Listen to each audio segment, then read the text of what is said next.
ஒரு 2 மாதம் முன்னால் நம்ம அரசியல் கிரிட்டனில் நான் சீமான் அவர்கள் அநேகமாக காரைக்குடியில் நிற்கப் போகிறார் அப்படின்னு சொல்லி பேசியிருக்கேன். நீங்கள் ரீவைண்ட் பண்ணி எடுத்து பார்த்தீங்கன்னா தெரியும்.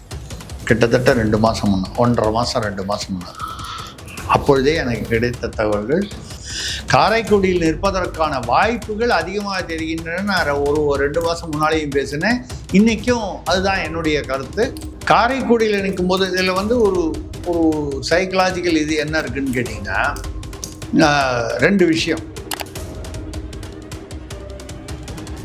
அந்த வகையில் அங்கே காங்கிரஸே நிற்கிறாங்கன்னா, திமுக நிற்கிற இடத்துல ஒரு பெரிய ஒரு பிரச்சனை என்னென்னா, நான் ஒரு வேட்பாளர் என்ற முறையில் சீமானை அவருடைய கண்ணோட்டம் என்னவாக இருக்கலாம் அப்படின்னு பார்க்குறேன். அவர் காரைக்குடியை தேர்ந்தெடுத்ததற்கு வேறு காரணங்கள் இருக்குமா எனக்கு தெரியல. ஆனால் இப்படி தான் இருக்கணும் அப்படின்னு ஒரு அரசியல் விமர்சகராக என்னால் ஆய்வாளராக திமுகனா வாரி இறப்பாங்க படம். சாதாரண கேண்டிடேட்டுக்கே வாரி இறப்பாங்க எதிரில்னா, ஒரு விஐபி கேண்டிடேட் எதிரில் நிற்கிறாரு சீமான் மாதிரி அப்படின்னு சொன்னால் இன்னும் கொஞ்சம் வாரி இறைப்பாங்க படம். காரைக்குடி என்பது ஒரு சேஃப் சீட்டாக தெரிகிறது.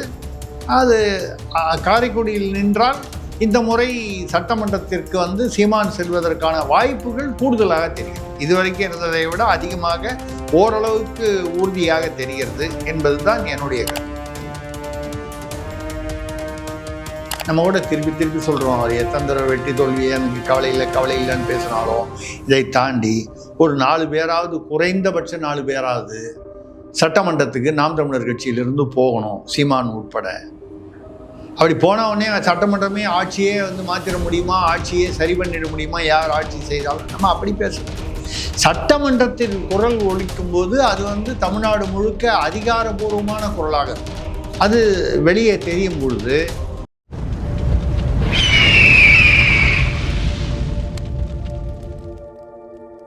அரசியல் கரடு நேயர்களுக்கு வணக்கம். இன்று நம்மோது நீங்கள் சிறப்பு விருந்தினர் மூத்த பத்திரிகையாளர் திரிசக்தியார் அவர். வணக்கம் சார். வணக்கம் சரண், சொல்லுங்க சார். சீமான் அவர் இந்த முறை காரைக்குடி தொகுதியில் நிற்பார் அப்படின்னு சொல்லிட்டு எதிர்பார்க்கப்படுகிறது.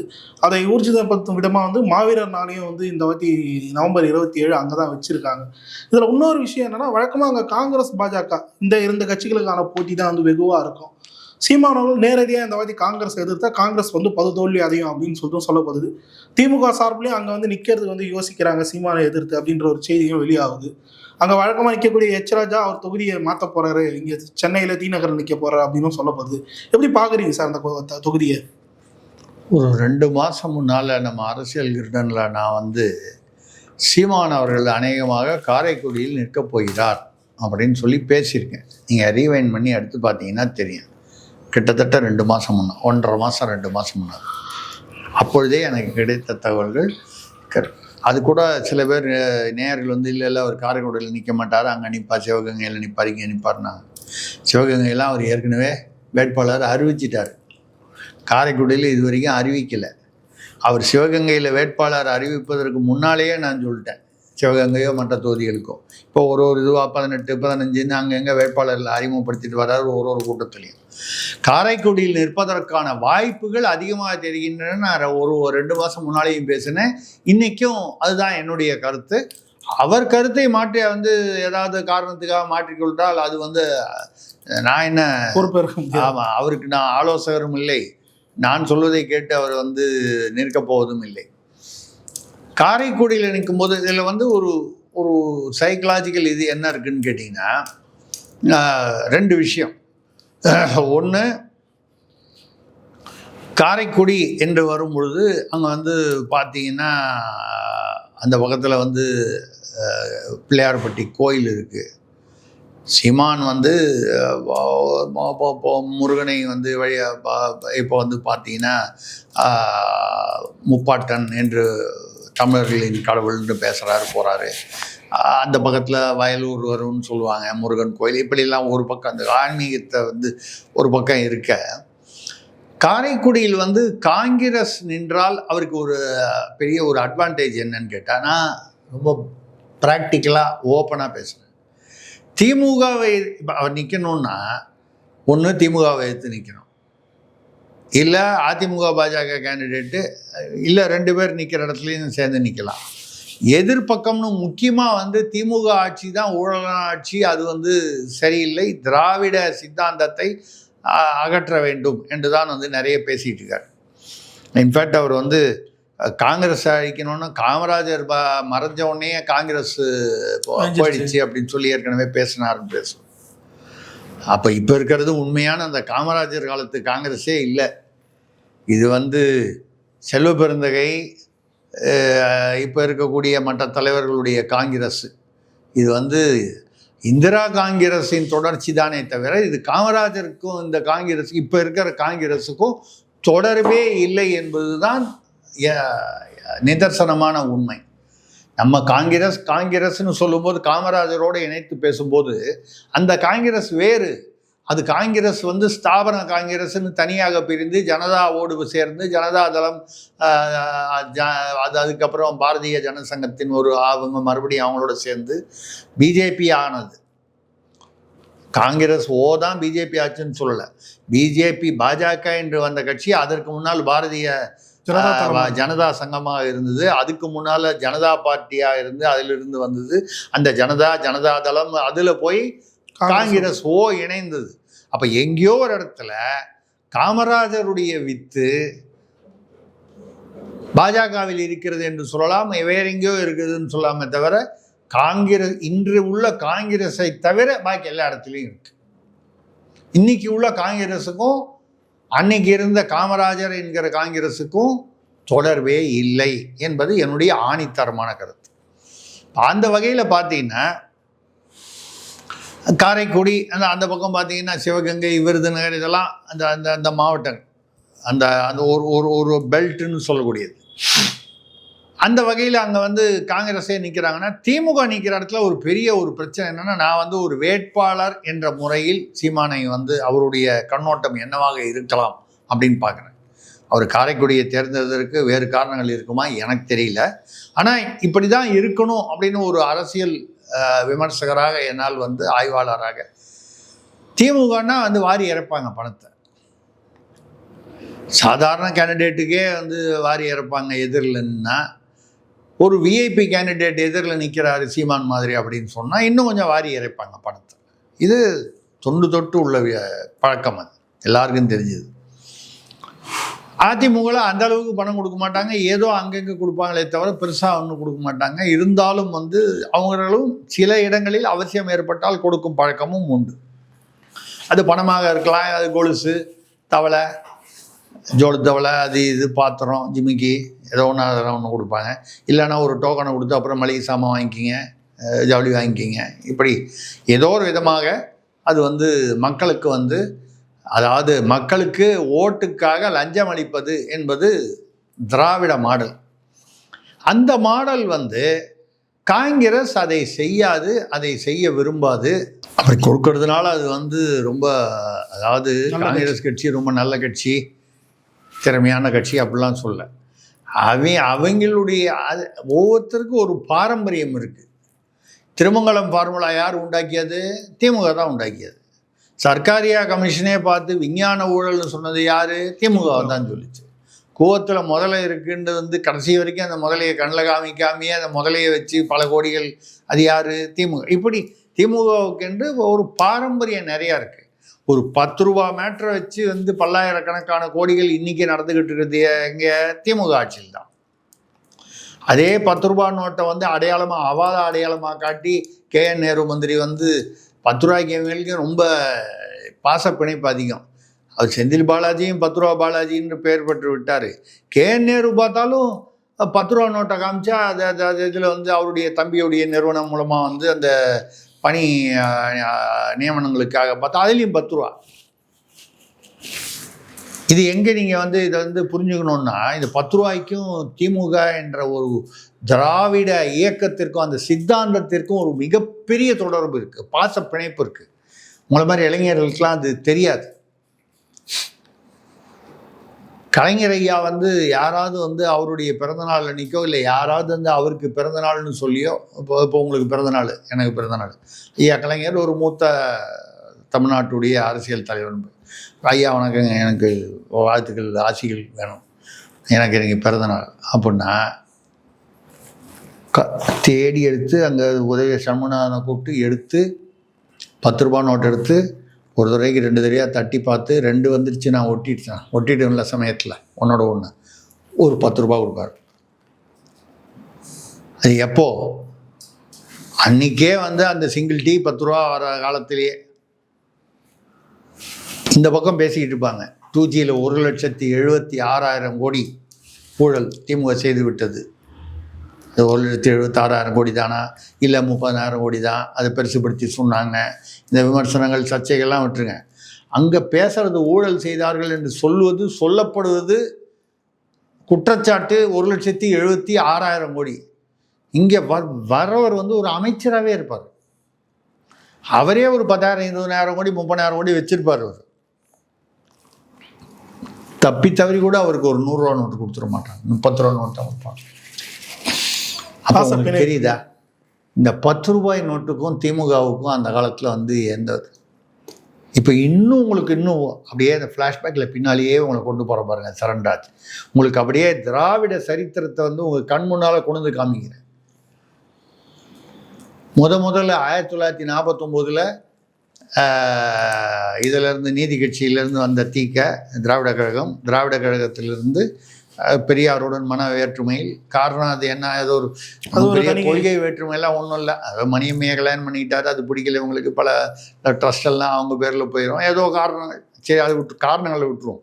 அண்ணாதுரை போன்றவர்கள் வந்து அண்ணாதுரை ஈவிகே சம்பந்தி இவங்களாம் வந்து ஒரு ஒரு ஒரு ஒரு குழுவினர் வந்து தனியாக திராவிட முன்னேற்ற கழகம் 1949 ஆரம்பிக்கிறாங்க. அந்த மாநாட்டுக்கு பிறகு கட்சி ஆரம்பிக்கிறதுக்கு அப்போ எந்த காலத்துலையுமே பணம் வேணும்ல. அப்போ இன்னும் 1949 விடுதலைக்கு ஒட்டிய பிறகு ஆளுக்கு எவ்வளோ ரூபா போட்டாங்க தெரியுமா? 10 ரூபாவா? 10 ரூபா. கரெக்டாக புரிஞ்சுக்கிட்டீங்க. திராவிட சித்தாந்தம் உங்களுக்கு புரிய ஆரம்பிச்சிருச்சு. அந்த 28 பேர் 10 ரூபா போட்டாங்க பாருங்க. அந்த 28 பேரில் ஐயா கருணாநிதி அவர்கள் பேர் இல்லை, அவர் 10 ரூபா போடல. இப்போ பாருங்க, திராவிட சித்தாந்தன்றது என்னன்னு உங்களுக்கு நான் புரிய வச்சுட்டேன். அந்த திராவிட சித்தாந்தத்தில் ஐயா கருணாநிதி அவர்களுடைய சித்தாந்தன்றது அது ஒரு தனி கிளை சித்தாந்தம். அந்த 28 பேர் போடும்போது அந்த சமயம் பார்த்து டப்புன்னு அந்த பக்கம் சில பேர் நம்ம ஹோட்டலுக்கு போகும்போது பார்த்தீங்கன்னா நல்லா தோடு என்ன நம்மளை கேட்பான், பாதாம் அல்வா சாப்பிட்றியா? ரைட்டு. குல்ஃபி, ஸ்ட்ராபெரிப்பா, ஐஸ்கிரீமு நல்லாயிருக்கும், இந்த பன்னீர் இது சொல்லு, சாப்பிடுப்பா, என்னப்பா ஒரு நாளைக்கு சாப்பிட்றேன். எல்லாம் நம்ம சந்தோஷமாக சாப்பிட்டு இவ்வளோ நமக்கு உபசரிப்புணும். கரெக்டாக அந்த பில்லு கொண்டு வந்து வைக்கும்போது எந்திரிச்சு அவர் கை கழுவு போயிடுவார், இல்லை பாத்ரூம் போயிடுவார். உங்களை பிஸ்தா சாப்பிட சொன்னவர், ஸ்ட்ராபெரி சாப்பிட சொன்னவர், நீங்கள் பில்லு காணுமே இப்போ நல்லா இருக்காது நம்ம கொடுத்துருவோன்னு சொல்லி பில்லு கொடுத்து அந்த பில்லு பணத்தை எடுத்துகிட்டு போனதுக்கப்புறம் தான் அவர் கை கழுவிட்டு அப்படி தொடச்சிக்கிச்சு. பில்லு கொடுத்துட்டியா? ஏன்பா கொடுத்தேன், நான் தான் வந்து கொடுத்துருப்பேன்ல. இது நண்பர்களுக்கூடயே வந்து நடக்கக்கூடிய பல இடங்களில் நடக்கக்கூடிய சுவாரஸ்யமான சம்பவம். ஆனால் இது வந்து ஒரிஜினலாக எங்கேருந்து வந்துச்சுன்னா திராவிட சித்தாந்தம். 28 பேர் ஆளுக்கு 10 ரூபா போடும்போது கலைஞர் அந்த லிஸ்ட்டில் இல்லை. ஆனால் 28 பேர் வந்து உறுப்பினர்களாக போட்டாங்க பாருங்க. அதில் யாரோ உறுப்பினர் பேர் எடுத்துகிட்டு 28வது பேர் கலைஞர் பேர் இருக்குது. ஏன்டா அதுக்கான ஆவணங்கள் இருக்குது. 10 ரூபா போடும்போது இவர் அதில் கலந்துக்கல. ஆனால் 28 பேர் அதில் நம்ம கமிட்டின்னு சொல்லுவோம்ல, உறுப்பினர்கள். முதல்ல உறுப்பினர்கள் ஏன்னா 7 பேர் சேர்ந்தா கட்சி ஆரம்பிக்கலாங்கிறதெல்லாம் பின்னால் 1950 குடியரசு ஆனதுக்கப்புறம் தான் அந்த சட்ட அமைப்புகள். 28 பேர் சேர்ந்து கட்சி ஆரம்பிக்கிறாங்க. அந்த 28 பேரில் இவர் பேர் இருக்குது. 28 பேர் ஆளுக்கு 10 ரூபா போட்டாங்க. அதில் 27 பேர் போட்டிருக்காங்க, ஒரு ஆள் எஸ்கேப்பு, அதுக்கு மேலே வேறு யாரோ போட்டிருக்காங்க. இப்போ இந்த 10 ரூபாய்க்கும் திமுகவுக்கும் ஒரு மிகப்பெரிய பாசப்பிணைப்பு இருக்குங்கிறத நீங்கள் ஒத்துக்கிறீங்களா? ரைட்டு, நம்ம சப்ஜெக்ட்டுக்கு வருவோம். அங்கே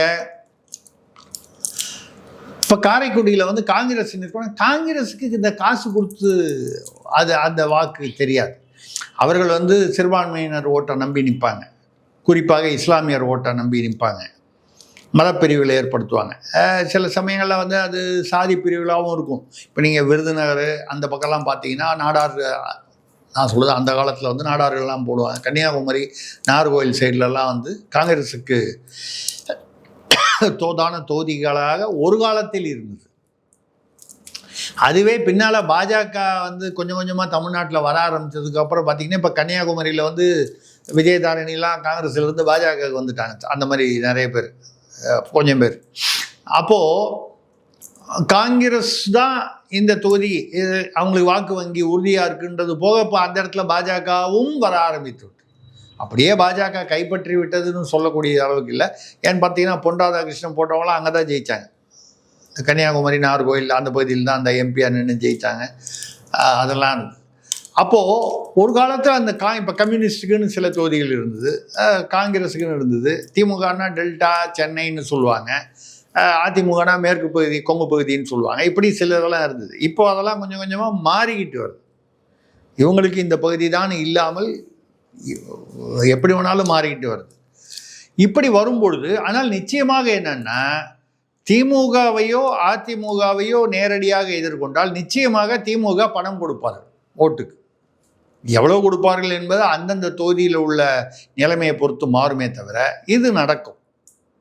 நீங்கள் யாரை கொண்டு வந்து மறுபடியும் டிஎன் சேஷனை உயிரோடு எழுப்பி நீங்கள் அவருடைய சமாதியிலேருந்து கூப்பிட்டு வந்து உட்கார வச்சு அந்த தேர்தல் நடத்த சொன்னால் கூட அதை மீறி எப்படி சாதுரியமாக பணத்தை வந்து கொண்டு போய் வைத்து அதை விநியோகம் செய்வது என்பதில் திமுகவை இந்தியாவில் இந்தியாவில் இல்லை, சர்வதேசத்திலையும் எந்த கட்சியுமே அடிச்சிக்க முடியாது. அந்த திறமை அவர்களுக்கு நம்மளே பார்த்து மலைத்து போகும், திகைத்து போகும் திறமை அது. அப்போது அந்த மாதிரி இடங்களை தேர்ந்தெடுக்காமல் காங்கிரஸ் என்றால் இப்பொழுது பார்த்தீங்கன்னா காங்கிரஸ் வந்து என்ன ஆகும்? இப்போ இப்படி நினச்சி பாருங்க, காங்கிரஸ் அநேகமாக திமுக கூட்டணியை விட்டு இவரோட விஜய் தாவேகாவோட போகிற மாதிரி ஒரு சூழ்நிலை இருக்குது. இன்னும் முடிவாகலை உறுதியாக. இப்போ கூட ஒரு 4 நாள் முன்னால் பிரவீன் சக்கரவர்த்தி அவர்கள் வந்து போயிருக்கிறார். பிரவீன் சக்கரவர்த்தி அவர்கள் ராகுல் காந்திக்கு மிக நெருக்கமானவர். தேர்தல் விஷயங்களில் அவர் இந்த கிரீஷ் சோடங்கர் அவர் வந்து தமிழ்நாட்டுக்கான இணைப்பாளராக இருக்கிறார், அப்சர்வர்னு. பிரவீன் சக்கரவர்த்தி முக்கியமான ஆள். வெளியில் அவர் பேர் தெரியாமல் இருக்கே தவிர முக்கியமான ஆள். இப்போ பாஜகவில் கூட நான் சொல்லுவேன், பைஜெயந்த் பாண்டான்னு ஒருத்தர் அனுப்பிச்சிருக்காங்க. தினமும் யாரோ ஒரு பாண்டா இந்த ஆளுக்கு தமிழ்நாட்டை பற்றி என்ன தெரியும்? ஒரிசாவில் 35 வருஷமாக இருந்த நவீன் பட்நாயக் ஆட்சியை கவிழ்த்து பாஜக ஆட்சி கொண்டு வர்றதுக்கு இவர் ஒரு முக்கியமான காரணம். பாஜகவுடைய அங்கே தேர்தல் ஒருங்கிணைப்பாளராக அனுப்பப்பட்ட பைஜெயந்த் பாண்டா அவர் தான் இப்போ தமிழ்நாட்டுக்கு வந்திருக்கார். ஏன் நமக்கு இப்போ என்ன நடக்க போகுது தமிழ்நாட்டில்னு தெரியல. ஏற்கனவே வந்து பாஜக என்ன பண்ணியிருக்கு, இவர் அமைச்சு விட்டுடுச்சு. இப்போ தான் பீகாரில் லாலு பிரசாத் யாதவுடைய கட்சி, அதான் தேஜஸ்வி யாதவ் கட்சி. இதுக்கு முன்னால் கெஜ்ரிவால் வந்து அசைக்க முடியாத சக்தியாக இருந்தார். 68ல் 64 சீட்டு வச்சுருந்தார் சட்டமன்றத்தில் டெல்லியில், அவரை காலி பண்ணிடுச்சு. அதுக்கு முன்னால் ஹரியானாவில் ஹூடான்னு ஒருத்தர் இருந்தார், பூபேந்திர ஹூடான்னு. பெரிய அவர் இல்லாமல் இல்லை அப்படிங்கிற மாதிரி ஒரு மிகப்பெரிய ஒரு இதில் இருந்தது, அவர் தூக்கி விட்டுடுச்சு. இப்படி பல இடங்களில் சரத்பவார் கட்சி பாருங்கள், சரத்பவார் ஒரு மிகப்பெரிய சக்தியாக இருந்தார் அந்த மகாராஷ்டிரா அந்த பகுதியில். இப்போ அவர் கட்சியே வந்து அஜித் பவார் அவருடைய உறவினர், நெருங்கிய உறவினர், அவரை வந்து தனியாக வந்து இவங்க கூட்டணியில். இப்படி இப்போ இங்கே தமிழ்நாட்டில் என்ன நடக்க போகுதுன்னு தெரியல. இதை தாண்டி நம்ம என்ன சொல்ல வரோம்னால் காங்கிரஸை எதிர்க்கும் போது இந்த பணப்பட்டுவாடா என்ற ஒரு பிரச்சனை இருக்காது. ஏன்னா சீமானை எந்த காலத்துலேயும் வந்து பணம் கொடுத்து வாக்கு வாங்க போகிறதில்லை. திமுகவை போலவோ ஓரளவுக்கு அதிமுகவை போலவோ பணம் கொடுத்து ஓட்டு வாங்கிறதுன்றது வந்து எனக்கு தெரிஞ்ச வரைக்கும் வேறு எந்த கட்சியும் தமிழ்நாட்டில் இல்லை. விஜய் இனிமேல் என்ன கொடுப்பாருன்னு சொல்கிறாங்க, இல்லை கொடுக்கறதுக்கு இப்போ பணம் இல்லைன்னு சொல்கிறாங்க. என்ன பண்ண போகிறார் விஜய் வந்து தமிழ்நாட்டை பொறுத்தவரை இன்று வரை ஒரு கேள்விக்குறியாகவும் ஆச்சரியக்குறியாகவும் ஒரே சமயத்தில் இருக்கக்கூடியவர் விஜய் தான். ஒரு சமயத்தில் கேள்விக்குறியாக தெரியாது. இவர் அரசியல் வந்து என்ன பண்ணுவார், இவருக்கு என்ன அந்த இது கூட தெரியலையே, இது கூட நிர்வாகம் ஒன்றும் புரியலையே, அவருக்கு இன்னும் கேள்விக்குறியாக இருக்கார். இதெல்லாம் விட தைரியமாக நான் தான் முதல்வர் வேட்பாளர்னு சொல்கிற அளவுக்கு அவருக்கு என்ன துணிச்சல், அந்த ஒரு கான்ஃபிடென்ஸ் இருக்கிறது என்பதை பார்த்தால் ஆச்சரியக்குறியாக இருக்கிறார். எனக்கு தெரிஞ்சு ஒரு நபர் வந்து அரசியலில் வந்து கேள்விக்குறியாகவும் ஆச்சரியக்குறியாகவும் இருப்பது அதிசயமே அசந்து போகும் அதிசயமாக விஜய் இருக்கிறார் அரசியலில். இந்த 2026 தேர்தல் தாண்டி முடிவுகள் வந்தால்தான் அந்த கேள்விக்குரிய, அது ஆச்சரியக்குறியா இல்லை அது எந்த மாதிரி ஒரு நிலை அவருக்கென்று அரசியலில் எந்த நிலை மக்கள் கொடுக்கிறார்கள் தெரியாது. அதை அடிப்படையாக வைத்துக்கொண்டு அவர் இன்னும் மேலே வளர்ச்சி பெற வேண்டும். அந்த வகையில் இவர் காரைக்குடியில் நிற்பது என்பது ஒரு சேஃப் சீட்டுன்னு சொல்லலாம். சீமான் அவர்கள் நம்ம கூட திருப்பி சொல்கிறோம், அவர் எத்தனை தடவை வெற்றி தோல்வியே எனக்கு கவலை இல்லைன்னு பேசினாலும் இதை தாண்டி ஒரு 4 பேராவது, குறைந்தபட்ச 4 பேராவது சட்டமன்றத்துக்கு நாம் தமிழர் கட்சியிலிருந்து போகணும், சீமான் உட்பட. அப்படி போனவுடனே சட்டமன்றமே ஆட்சியே மாற்றிட முடியுமா, ஆட்சியே சரி பண்ணிட முடியுமா, யார் ஆட்சி செய்தாலும் நம்ம அப்படி பேசலை. சட்டமன்றத்தில் குரல் ஒலிக்கும் போது அது தமிழ்நாடு முழுக்க அதிகாரபூர்வமான குரலாக இருக்கும். இன்னைக்கு நீங்கள் என்னதான் வெளியில் பேசுனா கூட சட்டமன்றத்தில் போய் பேசும் பொழுது அதற்கான முக்கியத்துவம் கிடைக்கும். அது வெளியே தெரியும் பொழுது மக்களிடையே ஒரு கூடுதல் அங்கீகாரம் கிடைக்கும். அந்த வகையில் இது நம்ம சொல்லிக்கிட்டே இருக்கோம், அவர் தனியாக நின்னாலும் எம்எல்ஏ வாங்குறத வழியை பார்க்கணும். அவர் மட்டும் இல்லை, அவர் கட்சியிலிருந்து சில பேர், கொஞ்சம் பேராது, ஐயா நான் அது சொன்னேன், 2 பேர் 4 பேர் நாட்டையே மாற்றிட முடியுமா, தமிழ்நாட்டையே மாற்றிட முடியும் நினைக்காதீங்க. ஆரம்ப காலத்தில் வாஜ்பாய் பாரதிய ஜனசங்கம் ஆரம்பித்த போது முதல் தடவை பாராளுமன்ற தேர்தலில் 573 572 நினைக்கிறேன் மொத்த இது பாராளுமன்ற தொகுதிகள், 2 சீட்டு ஜெயித்தாங்க. அதுக்கு அடுத்த தடவை வரும்போது பார்த்தீங்கன்னா டபுள் டிஜிட்னா 10 12 இல்லை 70 நம்ம ஜெயித்தாங்க. அதுக்கப்புறம் இன்னைக்கு எங்கே இருக்காங்க? ஆட்சியில் இருக்காங்க, 3வது முறை ஆட்சியில் இருக்காங்க. நான் சீமான் ஆட்சிக்கு விடுவார், 3 முறை ஆட்சிக்கு விடுவார் என்றெல்லாம் நான் சொன்னதாக உடனே சீமான் கிட்ட இருந்து சொம்பு வந்துடுச்சு, குடம் வந்துடுச்சு, தவளை வந்துடுச்சுலாம் சொல்லாதீங்க. பொதுவாக சொல்கிறவங்களை சொல்கிறேன். நான் சொல்வது என்னவென்றால், எந்த சிராக் பாஸ்வான் 2020 தேர்தலில் ஒரே ஒரு இடம் பெற்றார் பீகாரில், இந்த முறை 20 இடங்கள் பெற்றிருக்கிறார். 1-20 எவ்வளோ பெரிய வித்தியாசம், ஒரே ஒரு தேர்தல் தான் வித்தியாசம். அப்போ வளர்ச்சி என்பது அரசியலில் 1 4 ஆகி 4 8 ஆகி 8 12 ஆகி 20 ஆகி 50 ஆகி 100 ஆகாது. 1 20ஆக மாற 20 முறை மாற 2000% மாறலாம். சீமானுக்காக இருக்கட்டும், எந்த ஒரு அரசியல்வாதிக்குமே அப்படி அந்த வளர்ச்சின்னு வரும்பொழுது அதிரடி வளர்ச்சியாக வருவதற்கு வாய்ப்பு இருக்கிறது. வந்துரும்னு சொல்றதுக்கு நம்ம ஜோசியனும் இல்லை. நான் இல்லை நான் பிரசாந்த் கிஷோர்னு ஆனானப்பட்ட பிரசாந்த் கிஷோரே காணோம், தலையில் முக்காடு போட்டு எங்கேயா ஒளிஞ்சிக்கிட்டு இருக்காரு. கடைசியில் அரசியலும் போச்சு, தொழிலும் போச்சு. இனிமேல் ஏன் தைரியமாக கூப்பிடுவான்? சொந்தமாக கட்சி நடத்தி ஒன்னாலேயே 2 இடத்துக்கு மேலே டெபாசிட் வாங்க முடியல, ஆலோசனையை கேட்டு என்ன கெட்டு போக சொல்றியா, 300 கோடி இதுக்கு வேற, 300 கோடி 100 கோடி 200 கோடிலாம் உனக்கு வேறு தானே கேட்க தான் செய்வாங்க. அதனால் அவர் அவரும் ஏதாவது இது வரைக்கும் சேர்த்த பணத்தை வச்சுக்கிட்டு எங்கேயாவது ஒரு பக்கம் விவசாயம் ஏதாவது அந்த மாதிரி ஏதாவது பண்ணலாம், இல்லை வேறு ஏதாவது ஷார்ட் ட்ரேடிங் பண்ணி வட்டிக்கு விடலாம், வட்டி கிட்டி விட்டு ஏதோ பொழுதும் பிழைப்பதற்கு எவ்வளோ இருக்குது. ஏன்னா பெரிய உழைத்து சேர்த்து காசை விட பிழைத்து சேர்த்த காசு தானே, அதனால் அது தப்பில்லை. அதனால் ஏதோ இருந்துட்டு போகிறார். அந்த மாதிரி வரும்பொழுது காரைக்குடி என்பது ஒரு சேஃப் சீட்டாக தெரிகிறது. அது காரைக்குடியில் நின்றால் இந்த முறை சட்டமன்றத்திற்கு சீமான் செல்வதற்கான வாய்ப்புகள் கூடுதலாக தெரிகிறது. இதுவரைக்கும் இருந்ததை விட அதிகமாக ஓரளவுக்கு உறுதியாக தெரிகிறது என்பது தான் என்னுடைய கருத்து. இதே ஒரே ஒரு கேள்வி தான் சார். சொல்லுங்க. காங்கிரஸ் தாவேகா கூட பேச்சுவார்த்தை நடத்திட்டு இருக்கு அப்படின்ற ஒரு விஷயத்த சொல்லியிருந்தீங்க.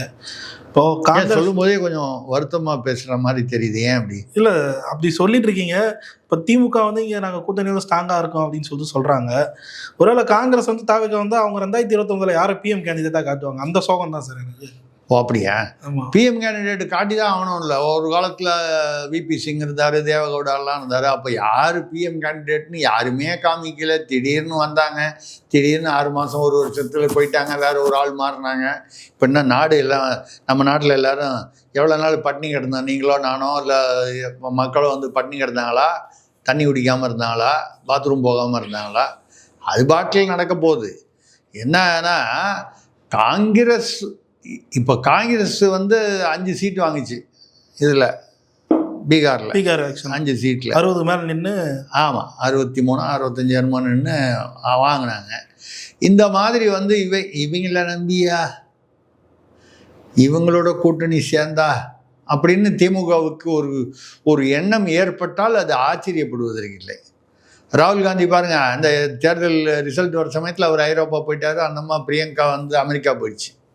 இந்த அளவுக்கு கூட ஒரு ஒரு ஒரு ஒரு அரசியல் பொறுப்பு இல்லை, அக்கௌண்டபிலிட்டின்னு சொல்லுவாங்க. கேட்டால் வந்து செல்வ பிறந்தகை வந்து ஜனநாயகம் தோற்றுவிட்டது, இல்லை நாங்கள் தோற்றுவிட்டதாக அர்த்தமில்லை, வெற்றியை தவற விட்டோம் அவ்வளோதான். இந்த ஸ்கூல் பையனை கேட்டுப்பா நீ ஃபெயில் ஆகிட்டேன்னா, இல்லைங்க நான் பாஸ் ஆகலை, ஆனால் நான் ஃபெயில் ஆகலைங்க. ஃபெயில் ஆகிட்டதா சொல்ல முடியாது, பாஸ் மார்க்கை நான் கோட்டை விட்டுட்டேன் அப்படின்னு சொல்கிற மாதிரி இருக்குது செல்வ பிறந்தகை பேசுறது. ஜனநாயகம் தான் தோற்று விட்டது, காங்கிரஸ் தோக்கலை. அது எப்படி ஏங்க? அப்போ ஜனநாயகம் வந்து கர்நாடகாவில், தெலுங்கானாவில், இமாச்சல் பிரதேசத்தில் மட்டும் வந்து அது எப்படி வந்து ஜனநாயகம் ஜெயிக்குது? அங்கே ஜெயிக்கும்போது இவிஎம் பிரச்சனையே இல்லை, இவிஎம்லாம் நல்லா ஒர்க் பண்ணுது. மற்ற மாநிலங்களில் பாஜகவோ இல்லை வேறு கட்சிகளோ மற்ற கட்சிகளும் இருக்குது, அவங்களாம் ஜெயிச்சா அது இவிஎம்மில் பிரச்சனை, சாரில் பிரச்சனை. என்ன பிரச்சனை? இன்னைக்கு அங்கே வந்து ஓய்சியே சொல்கிறாரு, எதிர்கட்சியில் இருக்கிறவர், சார் நல்லா தான் நடந்துச்சு, எங்கள் 900 ஓட்டு கொடுத்தோம், அது வந்து அப்படி இப்படி. அதாவது எந்த ஒரு திட்டத்திலையுமே குறைபாடுகள் இல்லாத ஒரு திட்டம் இருக்க முடியாது. அது எஸ்ஐஆர் ஆகட்டும். நான் என்ன சொல்கிறேன், நீங்கள் எஸ்ஐஆர் வந்து இப்போ இதே திமுக முதல்ல கூடாதுன்னு சொன்னாங்க, அது கொண்டு வர விடமாட்டோம் அப்படின்னாங்க. அப்புறம் மெதுவாக கொஞ்சம் கொஞ்சமாக விடுவோம், ஆனால் வந்து அதுக்கு நேரம் இல்லை, அதுக்கு அலுவலர்கள் சரியாக இல்லை. இப்போ வருவாய்த்துறையில் திடீர்னு அவங்க வந்து ஒரு நாள் பணி நிறுத்தம் பண்ணாங்க, போனாங்க, வந்தாங்க.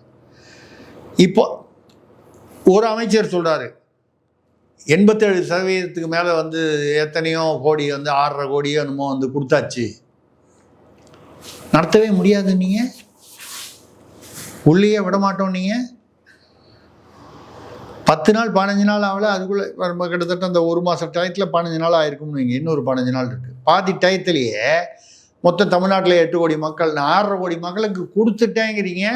அப்புறம் ஏன் முடியாது, உள்ளே விட மாட்டேன்னு பில்டப்லாம் கொடுத்தீங்க? ஏன்னா தேர்தல் ஆணையம் சொல்லிடுச்சு, நீங்கள் வந்து இதை வந்து நாங்கள் வந்து இதை நடைபெறுத்த முடியாது என்று எந்த மாநில அரசாவது சொன்னால் அந்த மாநில அரசு மீது தேர்தல் ஆணையம் சட்டபூர்வமாக நடவடிக்கை எடுக்க முடியும்.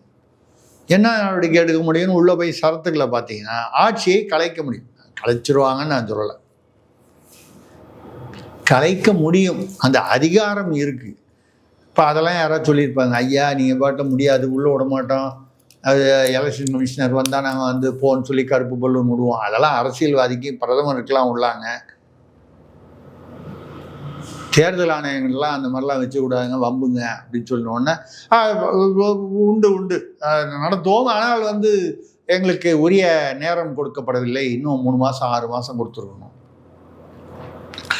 6 மாதம் கொடுத்தாலும் அதே தான், 1 மாதம் கொடுத்தாலும் அதே தான். 1 மாதம் போதும் என்று தெரிகிறது. நீ இப்போ வேறு யாருமே சொல்லலை, சுமார் 8 கோடி மக்களில் 6.5 கோடி மக்களுக்கு நாங்கள் வந்து அந்த படிவங்களை கொடுத்து விட்டோம் என்று தமிழ்நாடு அரசு அமைச்சர் சொல்கிறார்.